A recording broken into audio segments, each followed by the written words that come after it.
तर बघा मित्रांनो मंडळी, माझा आजचा इतका भाग्याचा दिवस आहे. तर आमचे ताई आहे ना, ताईचे सासू सासरे वगैरे ते चारधामला गेले होते.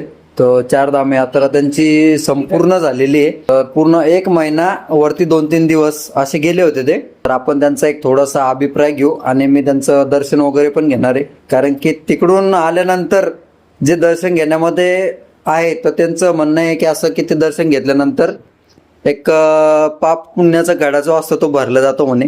एकदम छान असतात त्या गोष्टी आणि ह्या गोष्टी आध्यात्मिक आहे, त्याच्यामुळे इथं पाहायचं कामच नाही असं आहे थोडक्यामध्ये.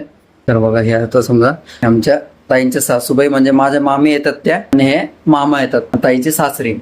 तर कसा झाला तुमचा प्रवास? कसं वाटलं तुम्हाला प्रवास करून? छान छान एकदम छान वाटलाय ना. म्हणजे केदारनाथ वगैरे सगळं झालं तुमचं?